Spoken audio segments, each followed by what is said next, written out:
नमस्कार दोस्तों। तो आज हम आपको सुनाएंगे कार्तिक महीने में सुनी जाने वाली तुलसी जी की कहानी। हिंदू महीने में कार्तिक माह का अत्यधिक महत्व होता है। इस पूरे माह में स्नान, दान और अन्य धार्मिक कार्य को करना बहुत शुभ माना गया है। इस महीने में कार्तिक स्नान के साथ ही तुलसी जी की पूजा का भी अत्यधिक महत्व है।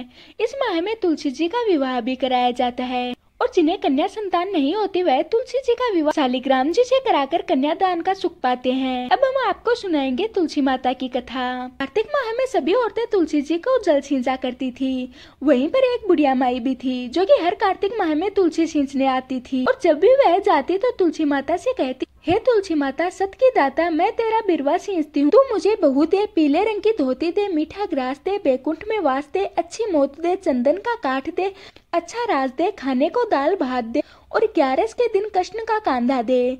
बुढ़िया माई की ये बातें सुनकर तुलसी माता दिन ब दिन सूखने लगी। तुलसी माता को यूँ सूखते और परेशान देखकर भगवान ने पूछा, हे तुलसी, तुम दिन प्रतिदिन यूँ सूखती क्यों जा रही हो? तब तुलसी माता ने कहा कि आप तो मेरे मन की मत ही पूछो।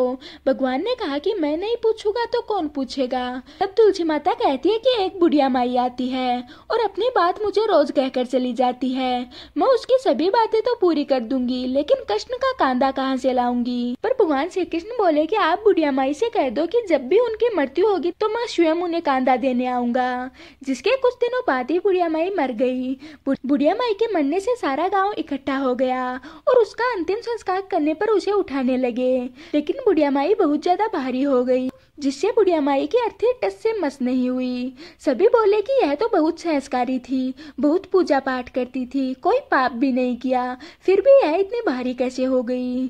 तभी बूढ़े ब्राह्मण के वेश में भगवान आए और कहने लगे कि यहाँ पर इतनी भीड़ कैसे है? गांव वाले बोले कि यह बुढ़िया माई मर गई है और यह इतनी पापिनी थी कि इसकी अर्थी भी नहीं उठ पा रही है और यह बहुत ज्यादा भारी हो गई है। फिर भगवान बोले कि मुझे इसके कान में कुछ कहने दो, फिर यह उठ जाएगी।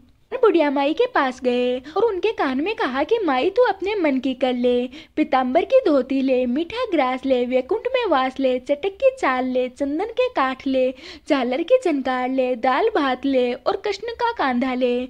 भगवान की सभी बातें सुनकर बुढ़िया माई हल्की हो गई और भगवान श्री कृष्ण अपने कंधे पर उसे लेकर गए। बुढ़िया माई को मुक्ति मिल गई और वह बैकुंठ चली गई।